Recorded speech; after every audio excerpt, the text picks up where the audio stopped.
Hello and welcome to a Sonic Lab. Well, it's a sort of special. It's a location Sonic Lab because we're here at Mr. Ty Unwin's studio, which is lovely, by the way. We've not been here before. Isn't it funny how long we've known each other? I know. But the reason we're here is because Spitfire Audio BBC Symphony Orchestra plugin is out, and they asked us if we wanted to review it, and we couldn't think of anybody better qualified than Ty. So on a whim, I said, "Don't suppose you got time?" Because Ty is obviously Mr. Media Composer all the time. And you said, "Yes, actually, I do." As it turns out, you have got a little bit of time. Well, I did have a little bit of time. The smallest amount of time, but yeah. So here we are, essentially. So Ty's going to take us through, because Ty's day-to-day job is effectively orchestrating, working with lots of string samples, orchestra samples, sound libraries, and the real thing, and all of that business. Yeah. So you've got this. Did yours come on an SSD? So it did. Right. It did come on an SSD, and I would advise it's a big download. So it comes in at 566 gig. Right. So half a terabyte kind of stuff. Half a terabyte. So it's a big download. So before we get into the BBC Symphony Orchestra is essentially the BBC Symphony Orchestra sampled in sections at the Maida Vale studios in London, which is a sort of legendary recording space. Completely, yeah. I mean, it's where the BBC Symphony Orchestra kind of lived, because that's kind of the facilities closing down, unfortunately. So this is almost like a snapshot document of what that sound is, because people try and get in. I mean, it's very hard to get in because they're always busy. People have to end up having to go to Air or wherever. But. This is the kind of creme de la creme of that British orchestra sound, right? Absolutely, yeah. And it's not just the players, it's not just the orchestral, the environment. It's actually the sound of Maida Vale as well is part of what makes the BBC Symphony Orchestra the BBC Symphony Orchestra. If that makes sense. So actually, to capture that is quite special. And from what we understand, they have. I mean, have you recorded there? No, I haven't. I haven't. So even you haven't been able to do a session there. Wow, no. Amazing. So we've got on the screen, this is the kind of interface. It's resizable, right? Completely, yeah. We've just had a quick play with this and completely shift it to any size you like. Which is handy. And it uses their own engine, doesn't it? It's not using Kontakt, which is quite a big deal. This is a big deal because most orchestral libraries use Kontakt, and which is fine. For some reason, there's a kind of move away from that. I don't really know what the reason is, but a lot of people are trying to kind of get their own package together, and I don't know if it's versatility or what, I don't know, altering. So it's not a multi-timbral instance, each instance is just one instrument or one section. So basically it essentially works when it's not like a VST instrument where you have multiple MIDI channels, it's you set it up as a separate instrument per track. Which is the classic way of working, and in many ways that works best because with orchestral guys, as far as I understand, and certainly media, it's all about the templating and the setting up. And completely. Okay, so what have we got here? Let's start with a little bit of sound. What have we? So what we've got here, we've just got the first violins. So this is just the first violins patch. I'll go through the list of what instruments you actually have, but this is a legato patch. The main thing is that, as I was saying to you earlier, that when you're working with an orchestral samples, it's all about the controllers. It's all about assigning the right controllers to suit and get the expression into it. It's not just about volume. So the way they've done it is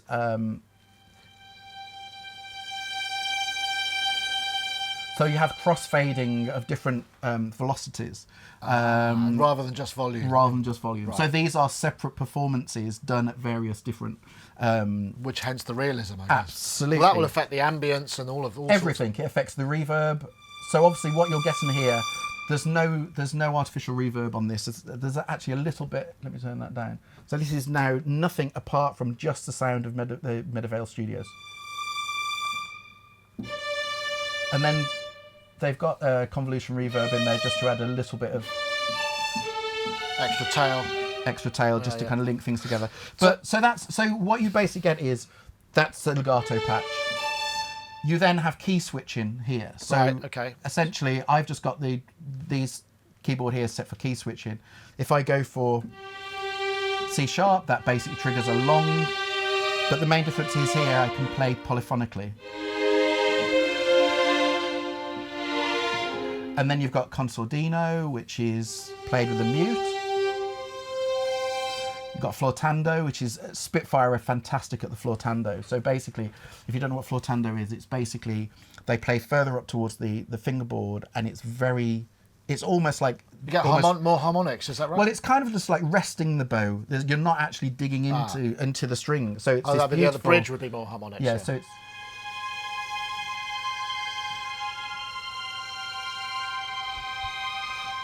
it's that beautiful. Yeah, we know that one. That's Yeah. every emotive scene you could ever think of. Absolutely. And there, I have to say, Spitfire capture the flautandos. I mean, I should say at this point, as I said to you before, I love the Spitfire stuff. So I'm completely familiar with their kind of way of thinking. You then go to spiccato, which is basically short notes.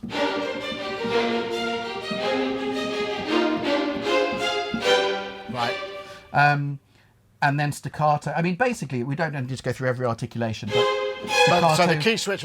So these are they sort of articulation's greatest hits rather than every single? Absolutely, because there's a limit. Although there's more than 1 million samples. Yeah, they said that in the interview. That's a real.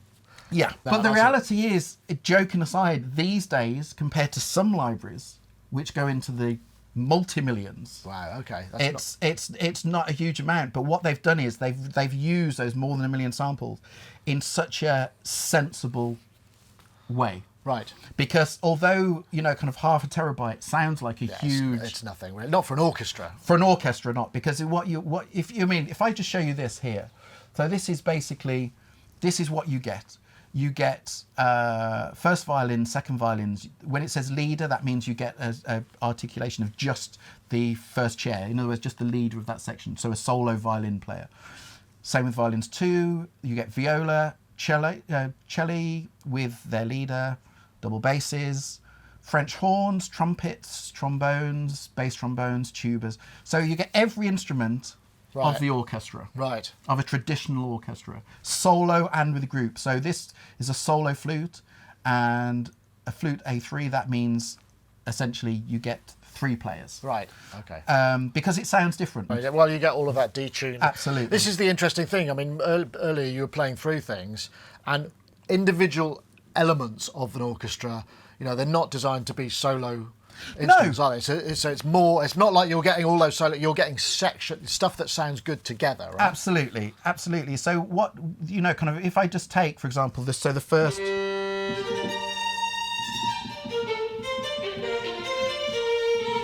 So that's just one violin, and then if you play the same with.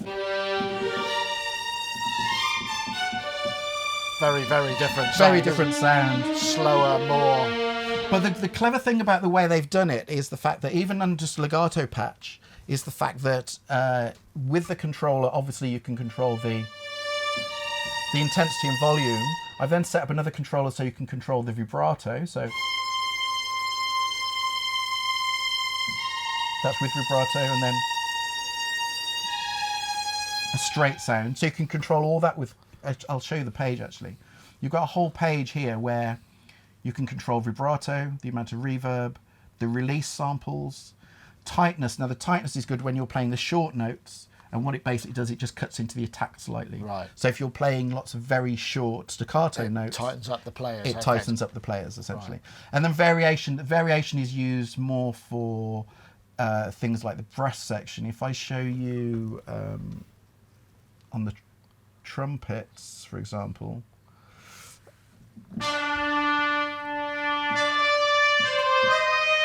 When you go to one which is called, so that's a multi-tongue effect. So basically, you can actually alter. Is it this one or is it this one? It's not that one. It's that one. So basically, they flip round. I noticed, yeah. They do. So you either get da da da or triplets, da da da da or da da da da da. So basically, when you're writing your brass sections, if you want that kind of multi-tongue, right, you can actually just switch patches. So you could go. If I show you how I'm working here, so If I go legato, which one is it by the way?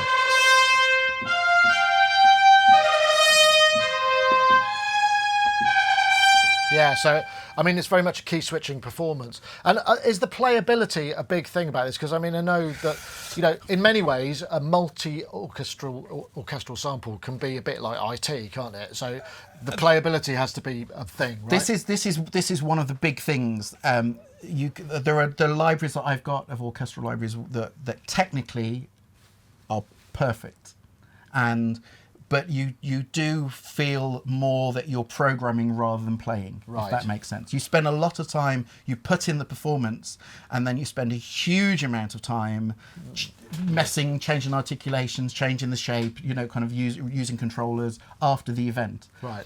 The great thing about this is it's incredibly playable. So they've spent quite a lot of time. Huge amount of time, and the way that there's lots of round robins going on. So when you don't get the machine gun effect when you're playing, and that's when you don't re-trigger the same sample. Yeah. So for example, if you take something like, so that's a short. Go for that one. So that's spiccato cello. So every time I'm playing that. It sounds a bit different. It sounds a bit different, like a real player would play, because there is no player that plays exactly the same every single time. So when you combine that against...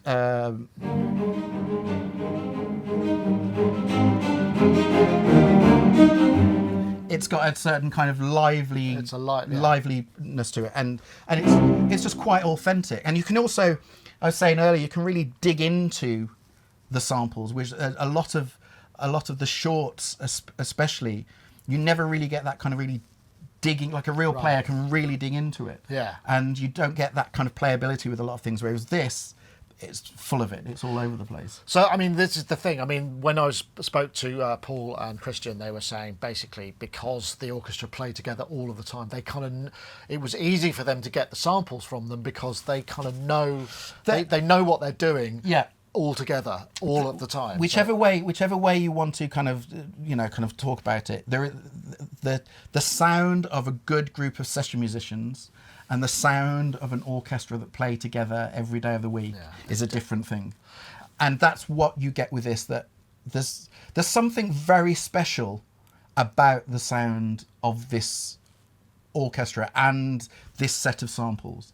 And do you think has it got a sound, like a British sound? It does, absolutely. Oh, right, okay. Absolutely. The thing is, every kind of orchestra, in terms of where they are, actually sound different. You know, a kind of Eastern European orchestra sound very different to a German orchestra, and a British orchestra sounds different to an American orchestra.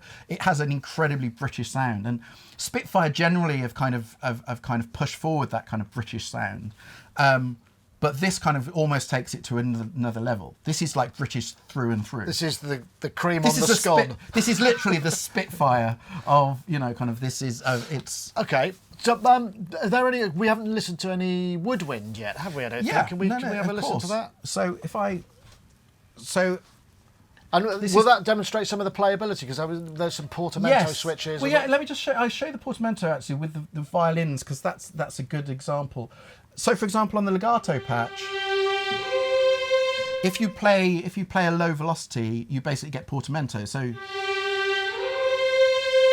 if I play harder, and so it learns. So you can do all the sliding around that you want.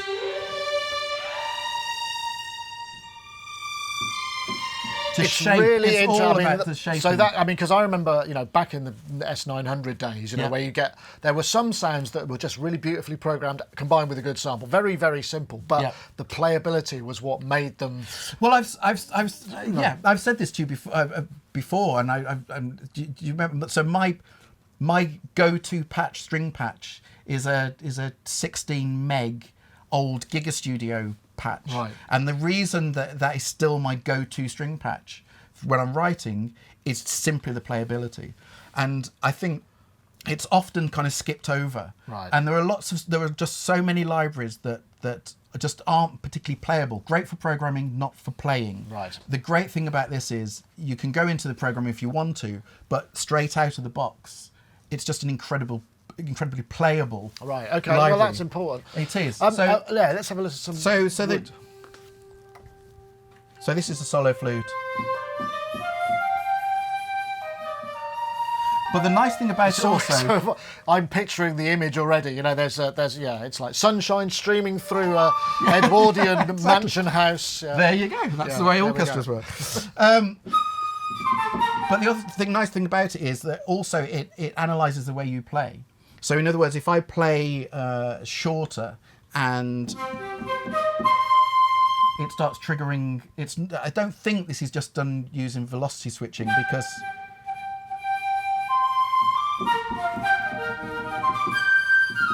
it's triggering the staccato patches at the beginning of the note. If I then... it doesn't, and then when I dig in... it's interesting. It just makes it... I mean, I guess that won't, because some people might have things set up differently, but that seems to suit your style, right? So that's... Yeah, completely. Right, okay. But the nice thing about it is, with the different controls, you can actually doctor everything to suit. So the other thing there was there's percussion, isn't there? And also because there's mixes of different, like with a lot of orchestral, like you can mix the mics and all of that stuff. Yeah. So if I show you this, so this is a beautiful 4 horns. So with the right patch.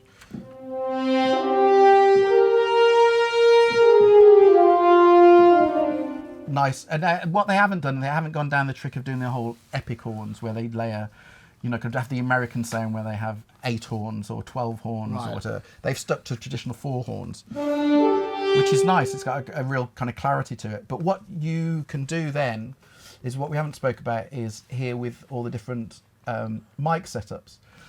A lot of the reason why it's such a huge library isn't just articulations. It's just that they also have a whole selection of different mic setups. Right. As a traditional proper orchestra would be. But Maida Vale, the room is supposed to be... it's so important to the... So if I just pull up everything, because this will have to just load stuff in, because when you load it up, it only loads it up what you need. with what you need.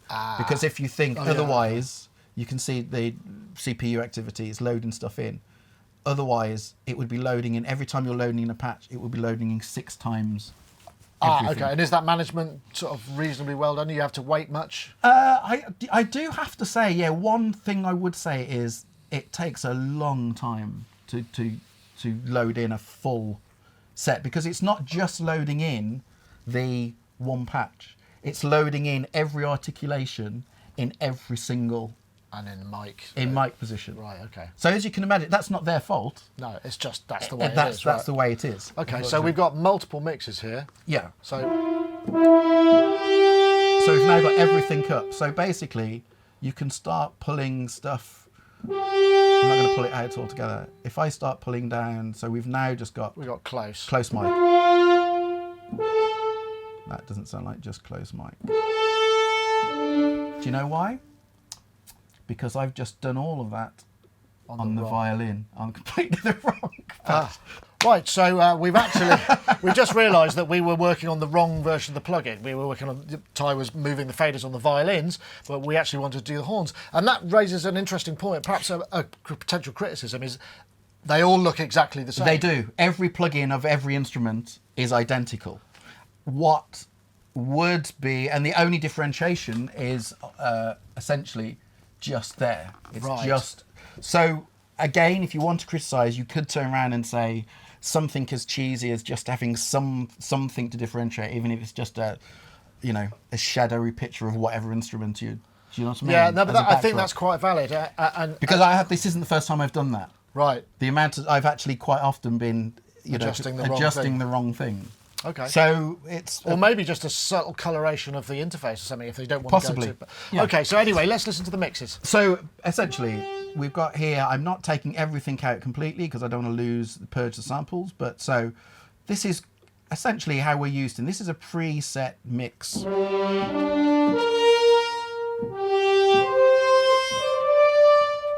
That's just a bit of our studio, no artificial reverb. compare that to this is just a close mic version. Yeah, very big. Yeah, so we're hearing a difference, right? Now that's, you know, kind of, that's really a clear difference. You then get the Deca tree, which is slightly different again. So that's further away, more room. You then get the outriggers here, which is more ambient again, and then you get the ambient mics, which are really up in the gods. So. It sounds so real. I mean, just the no, space. absolutely. I mean, now I'm kind of... No, so what's great though, they've given you then two mixes, which is the mix, a standard, I'm going to say a standard mix, and then they've given you an alternate mix. That's closer, isn't it? Which is closer, there's a lot more of the close mic there. I like the way they kind of describe the mixes there as well. Yeah, absolutely. What's great is Spitfire always do this. So basically, wherever you've got the cursor, it gives you down in the bottom corner here. It gives you an explanation of what it's doing and what's happening. So again, this is something. There's lots of bits of this library that I have to say when it was. I mean, I said this to you when it was announced. I didn't kind of. It was a big thing. But I didn't quite get the scale of how big it was. Right. In terms of what it kind of means to the industry, really. And that's not kind of overplaying it, really, because I didn't kind of get it. I just thought, from my point of view, I just thought, oh, it's another orchestral library. I've got every orchestral library known to man. I don't really need another orchestral library. But there's some very clever things going on here. Right. First of all, if you want to buy a full-on orchestral library these days, from a professional point of view, you have to spend a lot of money. Right. You have to you're really into kind of VSL territory if you're going to do it properly. That's Vienna Symphony. The Vienna Symphonic Library. Well, they're the big daddies, aren't they? Completely. And they have every articulation known to man. Right. And but it's incredibly expensive. Right. So we're talking thousands and thousands. Thousands and thousands. Yeah. Or you go into the Spitfire route, which again, they've basically formed their own orchestral library. But again, you're still into the 3,000s. Once you bought all the individual bits. Bought all the individual components. Right. But again, you get every articulation known to man.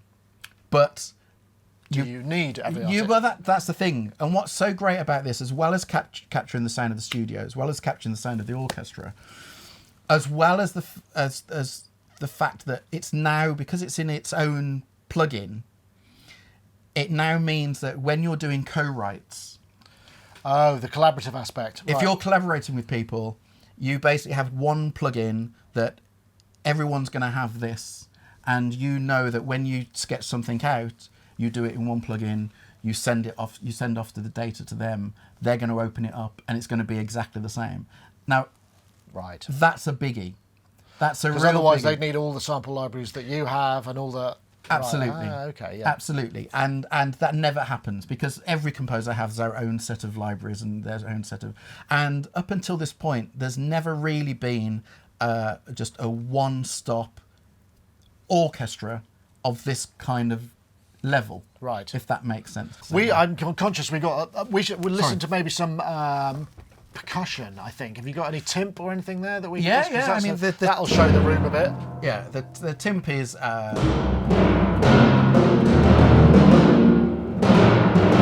And again, you get hits, you get a whole series of rolls.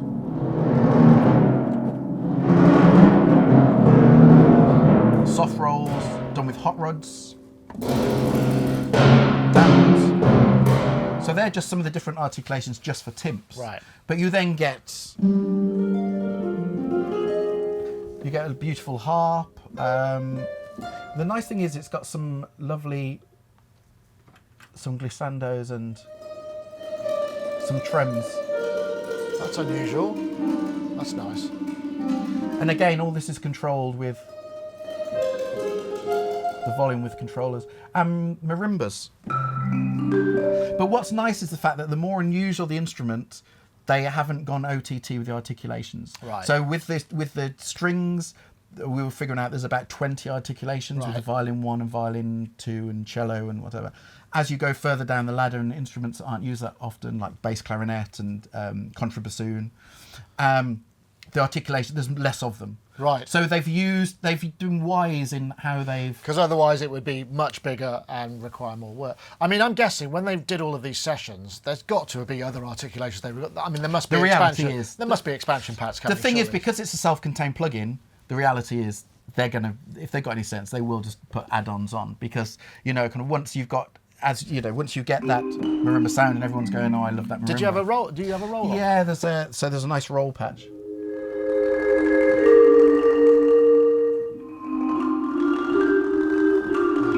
Hawaii. Yeah, exactly.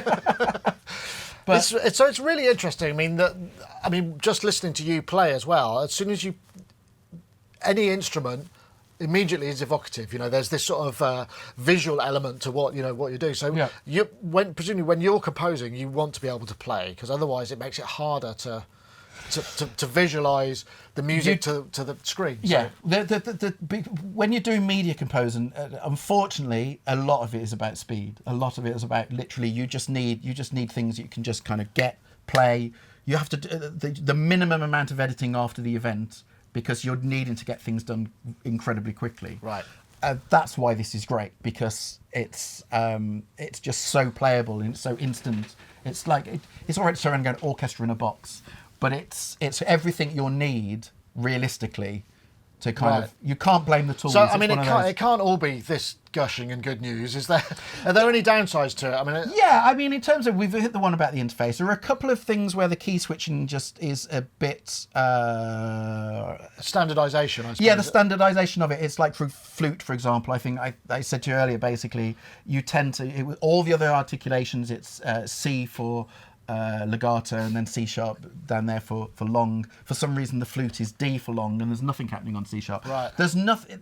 You can change all of that. Right. It's not like it's a kind of a deal breaker, but you would want some kind of standardization. Continuity. Occasionally, there's a couple of samples where this one, for example, this solo cello.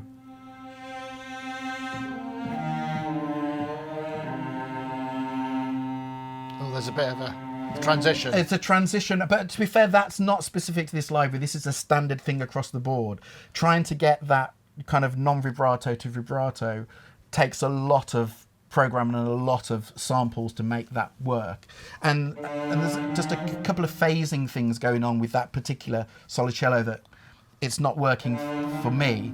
But again, the thing is with this, every time you have an orchestral library of anything, it's also one person's idea of right is another person's idea of wrong. This is why if you listen to, I've got dozens of solo cello libraries, they all sound different. Right. And they've all got plus points and they've all got negative points. I guess it's a bit like getting the right session player for a session, isn't it? And having that. Essentially, you're sucking the soul from the musician. Completely. So, is the musician right in the first place? Yeah, completely. And I'm not saying that I don't think this is the player. I just think there's something going on in this particular patch with the phasing somewhere in the mic. There's some phasing stuff going on in this that doesn't quite work. But I mean, you're really nitpicking, and bearing in mind how much stuff there is in here. The reality is getting every single player with every single articulation is and the great thing about Spitfire are very open for just releasing updates. Right. So I can almost tell you for a fact if they note this going, hang on a minute, there's something not quite right, it'll get updated and it'll get sorted. Right. But I think the main thing about it is, are the negatives? Not really. I suppose the thing is it depends what you're getting it for, wouldn't it? I mean, because if you're getting it, like we said, for a load of solo articulations, then that's not really the thing. It's not what it's for, but the way this fits into the whole system is, I think I said to you, there are certain kind of game-changing things over the years when it comes to orchestral. When you're a synth player and you want to involve orchestral stuff, there's been certain kind of game changers along the way. There was the Proteus 2. Right. Yeah. Okay, with its, we'd say, is it 4 meg or 8? Not very much. I think it's 8 meg. But yeah, that was a 16-part multi-timbral orchestra. You could You could do. I did. Yeah. I did my very first orchestral stuff with a Proteus 2. Right. You know, and it got me work. It's an enabler, right? It got me work, and so that was a big game changer. Then there was VSL, which was initially on Gig Studio and Gigasampler, and that again, big game changer. Huge amount of libraries, huge size libraries for what was available at the time, and that was a big game changer. And then the other end of the scale, there was Garriton Personal Orchestra. Yeah, that was a very small footprint, but that got into every kind of educational, and every composer had it somewhere on a drive. Right. Just to be able to voice some exactly. compositions. And since then, most of the orchestral libraries that we know now, like kind of Symphobia and like Albion and all this kind of thing, they're all section based. So in other words, so this is. Do you think this is a? This is a proper. There isn't anything quite like this out there. Right. To actually having one complete self-contained orchestra at this kind of price bracket, and you know, I'm not trying to. You don't use words like "this is a bargain" when you're talking about £700-800. Yeah. But for what you're getting, compared to if I went and bought, you know, kind of, I mean, just a particular string library could quite happily cost £600-700 right. for one string library. Right, which wouldn't give you all the voicing. Right. And getting everything wrapped up in one plugin that essentially, as well as we were saying about collaborating and everyone has a plugin, in terms of getting it into universities, in terms of getting into, you know, kind of A-level. So you think it's going to become part of the language of orchestration then? It could, quite. That's an interesting. I mean, I think that's obviously what they're going for. I mean, who wouldn't want to have that slot? Because I mean, they'll sell tons of it, and therefore. Well, the thing is, it deserves to, because at the end of the day, you know, if they've kind of found a niche in the market and be able to do it for that kind of price, right. It's a really good, for what you're getting, it's a really good price. So that, I mean, we should say that price is download price. You can order it on an SSD, and I think there's I can't remember. They're doing the SSD at cost. If you check their website, and we're filming this probably the day before it goes out, so there'll probably be more details in the accompanying description. So if you need to find out more about that, that's probably worth checking. But yeah, I mean, I get your point. It seems like a lot of money, but from what you're saying, absolutely, it does seem like a lot of money. But the thing is about this is the fact that there are certain products that anyone that wants to write for orchestra will normally, you know, have in their arsenal. Right, and you think this is going to be one of those? I think this will be. I get asked all the time, what should I buy? What should I get asked all the time. Right. And there's never been a definitive answer. That's the bottom line. There's never been you need to start with this. The nearest was something like Symphobia or Albion, but then you're only working with sections, not individual. Right. This is kind of a first port of call. If you want to write for orchestra, right, okay. This is absolutely this is the answer to the question. Unless if you've got £10,000, go and blow it all on, you know, kind of VSL or all the Spitfire libraries or whatever. Yeah. But realistically, this would be first port of call from this point on. Well, there you have it. I mean, that sounds like a fairly glowing review. And Ty, thank you so much for joining us, or letting us join you. You're not joining us at all. That was the BBC Symphony Orchestra from Spitfire Audio with Mr. Ty Unwin. Thanks for watching.